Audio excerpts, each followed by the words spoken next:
जय श्री महाकाल। हर हर महादेव। दोस्तों, प्यार में क्या आपको धोखा मिला है?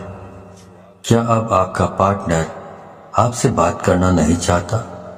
क्या आपका रिश्ता पूरी तरह से टूट गया है?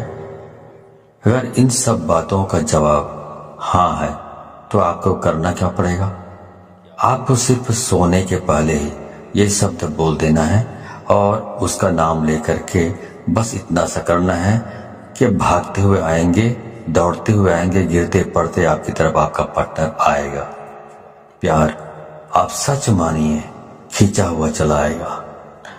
ऐसा कौन सा विश्व का प्राणी है जिसे इस मंत्र के साथ बुलाया जाए और वह आए नहीं? मंत्र सिर्फ 2 शब्दों का है। जानिए पूरा विस्तार से। इसके बारे में आप जानना चाहते हैं तो आप मेरे इस वीडियो पे बने रहें और साथ में चैनल पे पहली बार आए हैं तो चैनल को सब्सक्राइब करना ना भूलें। साथ में बेल आइकन को क्लिक कर लें। बेल आइकन को क्लिक करने के बाद जो ऑल का ऑप्शन आता है उसे भी क्लिक कर लें ताकि आपको इस प्रकार की गुणतम प्राचीन तंत्र मंत्र के संबंध में जानकारी आपको सर्वप्रथम मेरे यूट्यूब वीडियो के माध्यम से आपको प्राप्त होती रहे। इस तरह के उपायों से आपके जीवन में प्यार भरा जाता है। एक प्यार को अपने दूसरे प्यार से मिलवाया जाता है। आपकी लव लाइफ में, आपकी पारिवारिक लाइफ, शादीशुदा जीवन को पूरी तरह से अच्छा और सुव्यवस्थित किया जाता है। इस तरह के उपायों से आपको जीवंत किया जाता है। जोड़ियां आसमान में बनती है ना, उनका रिपेयर सेंटर ही है। अब तक कितने लोग ठीक हो चुके हैं, इसका लाभ उठा चुके हैं। आपको मेरे इस चैनल में बिल्कुल ही सरल, सहज और वास्तविक उपाय बताया जाता है ताकि आप जीत सकें, लाभ उठा सकें, आपका रिश्ता मधुर हो सके, आपके संबंधों में आपकी बात हो सके, जो आप करना चाहते हैं वह 100% हो सके। तो वह सब कुछ आज मैं यहाँ पे बताने जा रहा हूँ। ये 2 शब्द का मंत्र है। उनके नाम के साथ बुलाकर आपको सो जाना है। उसके बाद फिर कुछ मत बोलना। इतना करने से आपके प्यार को, आपके पार्टनर को आना ही पड़ेगा, इसमें कोई संदेह नहीं। मंत्र बहुत अद्भुत, शक्तिशाली मंत्र है और अगर जागृत हो ये मंत्र, अगर आशीर्वाद के साथ युक्त हो, मंत्र वेदोक्त हो, तो देवता, मनुष्य, गंधर्व, नर, नारी, कौन ऐसा है जिस पर इसका प्रभाव नहीं पड़ता हो। मंत्र के प्रभाव को आप ऐसे भी समझ सकते हैं कि जिस प्रकार से आपको गालियों का फर्क पड़ता है। जैसे किसी ने आपको बोला कि मैं आपको पीटूंगा, बहुत जबरदस्त पीटूंगा, लेकिन उसने आपको पीटा नहीं, सिर्फ उसने बोला है, लेकिन आप उसके शब्दों से इतने प्रभावित हो जाते हैं और रिएक्ट करने लगते हैं। गुस्सा में आप अपना आपा खो देते हैं। मतलब आपके ऊपर उसका जो शब्द है उसका प्रभाव पड़ा, तो जो कहा गया है उसका प्रभाव आपके ऊपर पड़ता है। तो ऐसे ही समझ लीजिए कि इस प्रकार शब्दों का इस्तेमाल करने से या मंत्रों का इस्तेमाल यदि आप करते हैं, उसी प्रकार जिस प्रकार गालियां सुनकर आप रिएक्ट करने लगते हैं या कोई भी और चीजें भी आप सुन लेते हैं तो रिएक्ट करने लगते हैं, आपका दिमाग रिएक्ट करने लगता है, आपकी जबान रिएक्ट करने लगता है। वैसे जब मंत्र का जाप किया जाता है, मंत्र बोला जाता है, तो उसका भी रिएक्शन जिसके लिए आप कर रहे हैं उसके ऊपर होने लगता है। क्रिया का प्रतिक्रिया उनके ऊपर होने लगता है और उसका रिजल्ट आपको नजर आता है। इस प्रकार से ये वशीकरण का ये सिस्टम है। आप म्यूजिक सुनते हैं, संगीत सुनते हैं, तो उसका भी आपके दिलो दिमाग में असर होने लगता है। यदि अच्छे हैं, बहुत रोमांटिक है, तो आपका दिमाग या मूड है रोमांटिक हो जाता है। यदि आप मूवी देख रहे हैं, मूवी में बहुत खतरनाक सीन है, तो आपका दिमाग भी उसी प्रकार से रिएक्ट करने लगता है। आप किसी को दुख में देखते हैं मूवी में या सीरियल्स में, तो उसी के हिसाब से आपका दिमाग भी रिएक्ट करने लगता है। उसका प्रभाव आपके मनोमस्तिष्क पर पड़ता है। उसी प्रकार से ध्वनि एक तंत्र है। ध्वनि तंत्र को मंत्र ने अपने अंदर समाहित किया हुआ है। आपको जानकर बहुत आश्चर्य होगा, ध्यान योग में आप सबसे ज्यादा ध्वनि पर काम करते हैं, ध्वनि पर निर्भर रहते हैं। जितने भी भूत झाड़ने वाले लोग होते हैं, आप जरा खास तौर से जितने भी परातात्विक काम करते हैं, उन पर आप थोड़ा गौर करेंगे तो ये सब ध्वनि पर ही काम करते हैं। इनका जो कॉन्सेप्ट है ध्वनि पर ही निर्भर होता है। ध्वनि बहुत काम करती है। स्वर पर ध्वनि से चलता है, उड़ता है, बैठता है, अपना पहचान बताता है। शेर अपनी जो ध्वनि सुनता है उससे पता चलता है कि तुम्हें कि वह शेर है। उसकी दहाड़ने से मालूम पड़ता है कि वह शेर है। उसकी जो आवाज है, वाणी है, ध्वनि है, ये संकेत देता है कि वो शेर है। तो वैसे ही सब काम करती है। जो हमारी 10 इंद्रियां हैं और इसमें जो सबसे महत्वपूर्ण इंद्रिय है वो कान है। आपको जानकर बहुत आश्चर्य होगा, प्रेम के लिए कान से अच्छी इंद्रिय दूसरी कोई नहीं हो सकती। आपके शरीर में सबसे सेंसिटिव, सबसे संवेदनशील हिस्सा कान है और सबसे अजीब हिस्सा भी कान है। पूरे शरीर में सबसे ज्यादा अगर आपको दर्द कम होता है कहीं तो वो आपका कान है। उसके बावजूद भी सबसे ज्यादा सेंसिटिव, संवेदनशील जो कान है वो आपकी बहुत सारी प्रॉब्लम, बहुत सारी जो चीजें हैं उसके लिए बहुत स्पेशल माना जाता है आपके शरीर में। इसलिए एक के बजाय जो इंद्रियां हैं कान 2 रखी गई है। आपके 10 इंद्रियों में कुछ 3-4 इंद्रियां हैं जिनको 2-2 बनाया गया है। भगवान ने सिंगल नहीं रखा है, इनका उपयोग बड़ा है। इसलिए जैसे आंख वैसे ही कान आपकी 2 नसिका है, इनका भी प्रयोग है। मुंह 2 नहीं है। आपकी हर इंद्री का अपना कुछ न कुछ मतलब है, ऐसा भगवान ने रचा हुआ है। तो उनका उपयोग इतना ज्यादा है कि उसकी वर्किंग इतनी ज्यादा है कि भगवान को उसे 2 बनाना पड़ा, एक नहीं बनाया। दोनों को एक कर रखा है बीच में। इसलिए पति पत्नी भी दोनों एक हो सकते हैं इन चीजों से। जिनके साथ मन मिलता है ऑटोमेटिक स्वतः मन उसकी ओर खींचा चला जाता है। कोई सुंदर चीज दिखे आप खो जाते हो।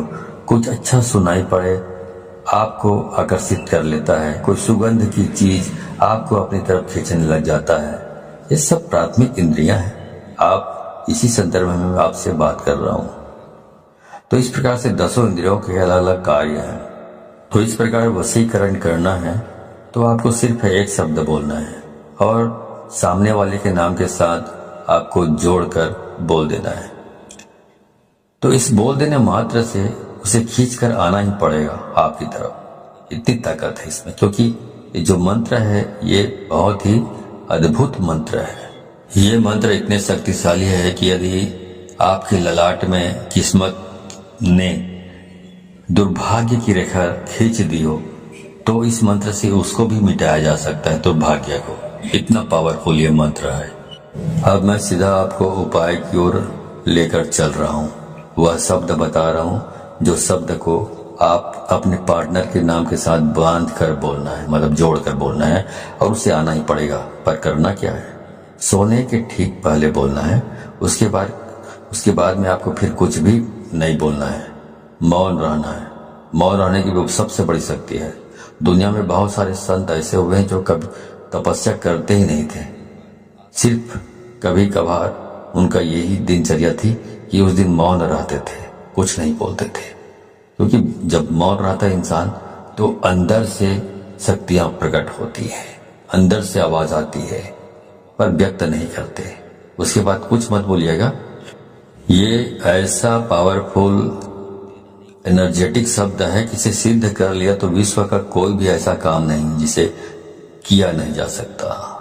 आपके 9 के 9 ग्रह भी यदि खराब हो जाए तो शास्त्र कहता है जो इस प्रकार से आप यदि इस उपाय को करते हैं तो आप इसमें बेनिफिट ले सकते हैं 100%। आपका कुछ भी खराब हुआ तो भी हर हाल में आप इसमें जीत सकते हैं, सफलता प्राप्त कर सकते हैं। इसमें कोई संदेह नहीं, रंच मात्र भी संदेह नहीं। सीधा उपाय की बात कर रहा हूं, सीधा उपाय की। चलिए उपाय की ओर ले चल रहा हूं आपको। तो वो सब मैं आपको बता रहा हूं। आपको करना यह है कि जब आप सोने के लिए जाएं तो हाथ पैर तलवे और हाथ पैर के दोनों के ओर ऊपर नीचे दोनों साफ सुथरे और स्वच्छ कर लीजिए। तलवों पर मिट्टी धूल कुछ भी नहीं होना चाहिए, गंदापन नहीं होना चाहिए। अच्छी तरह साफ कर लीजिए। ऐसी कोई चीज नहीं होनी चाहिए गंदापन जैसा। जितना साफ सुथरा रखोगे हाथ पांव को, उतना बहुत अच्छा होगा, उतना आप ज्यादा अच्छे तरीके से इस काम को कर पाएंगे तो और जल्दी हो जाएगा ये काम। अब करना क्या है? अब करना यह है कि आपको अपने मुंह में एक कुल्ला पानी रखना है, मतलब एक कुल्ला पानी मतलब एक अंजुली पानी रखना है और वो शब्द बोलना है और बाहर जाकर थूक देना है और वापस आकर सो जाना है। बाकी कुछ नहीं करना है, सब काम अपने आप होगा, पर ध्यान रहे उसके बाद बिल्कुल नहीं बोलना है, चाहे जो भी हो जाए। इसलिए ये उपाय तभी करें जब इसके बाद कोई काम ना बचा हो। ध्यान से उसके बाद बोलने से यह नष्ट हो जाता है, तो इसका उपाय खत्म हो जाता है और कई महीनों तक फिर आप रिपीट नहीं कर पाएंगे यदि आपने बोल लिया बीच में तो ध्यान रहे इस बात का और बिल्कुल एकांत में करें। जब सब काम हो गया हो तभी इसको करें, वरना इसको ना करें। अब आगे बताता हूं। मंत्र है राम मनोहर राम। फिर से सुन लीजिए, राम मनोहर राम। अब इसमें जो पहला वाला जो राम आपने बोला है, उसके बाद आपको अपने उस पार्टनर का, अपने प्रेमी या प्रेमिका, जो भी लड़की है, लड़का या महिला या पुरुष जो भी हो, उसका नाम लेना है। मान लो आप एक साथ से प्रेम करते हैं, प्यार करते हैं, तो बोलना है राम एक्स मनोहर राम। तो पहला वाला राम के बाद आपने प्रेमिका या प्रेमी का नाम लेना है, उसके बाद बोलना है मनोहर राम। इस प्रकार से आपको इसका उच्चारण करना है। ऐसा आपको सिर्फ 3 बार आपको इसका उच्चारण करना है अपनी जबान से, और कुछ भी करने की जरूरत नहीं। तो ये मंत्र इतना अद्भुत है, इससे इतना बंधन हो जाएगा वशीकरण का। इस उपाय में इतनी आत्मीयता है, इस उपाय में इतना असीम प्रेम है, इस उपाय में फैल हो ही नहीं सकता, असफलता प्राप्त हो ही नहीं सकती, असफल हो सकते नहीं आप। तो इस सर्वश्रेष्ठ उपायों में से ये खास उपाय है, खास तौर से जब रिश्ते, संबंध, प्यार, शादी, वैवाहिक लाइफ, पारिवारिक लाइफ, उसे ठीक करने के लिए पूरे मन से, पूरी श्रद्धा से और पूरे दिल से आप इसको करना है। और इस पानी को बाहर जाकर थूक के फिर आराम से वापस आकर सो जाइए, कुछ मत करिए। उसके बाद जो करना है वह करेगा ऊपर वाला, आप तो विश्राम कीजिए, ठीक है। तो जो काम करना है उसको ऊपर वाले के ऊपर छोड़ दीजिए और पूरी श्रद्धा विश्वास के साथ आपको इसको करना है। जानकारी अच्छी लगी हो तो इस जानकारी को अधिक से अधिक लोगों को शेयर करें, ताकि अधिक से अधिक लोग इस उपाय के बारे में जानकारी प्राप्त करके इसको अमल में लाकर फायदा उठा सके। तो यदि आप इस प्रकार के उपायों में सफलता प्राप्त करना चाहते हैं तो आपको 100% इसको शेयर करना होगा, तभी आपको सफलता प्राप्त होगी। क्योंकि यदि आप दूसरों को शेयर करते हैं तो शक्तियां परख लेती हैं कि आप बहुत सच्चे, स्वच्छ हृदय के आदमी हैं, स्वच्छ दिल के आदमी हैं, जो दूसरों की भी भलाई करना चाहते हैं। तो शक्तियां आपको सहयोग करती है इस प्रकार के उपायों को सफल प्राप्त करने के लिए। लेकिन यदि आप शेयर नहीं करते हैं, खुद तक सीमित रखते हैं ज्ञान को, तो शक्तियां ये भी परख लेती हैं कि आप कपटी स्वभाव के स्वार्थी तत्व हैं, जो अपनी भलाई चाहता है लेकिन दूसरों की भलाई नहीं चाहता। तो शक्तियां भी आपको सहयोग करने से इनकार कर देती है। तो आप अच्छे से अच्छे उपाय करेंगे तो भी आपको सफलता प्राप्त नहीं होगी, ठीक है। तो सफलता प्राप्त करना चाहते हैं तो अधिक से अधिक लोगों को शेयर करें, व्हाट्सएप, फेसबुक एक्सेट्रा एक्सेट्रा, जहां जहां पर भी हो, ठीक है। तो आज के लिए बस इतना ही, मिलता हूं अगले वीडियो में, तब तक के लिए धन्यवाद। जय श्री महाकाल, हर हर महादेव।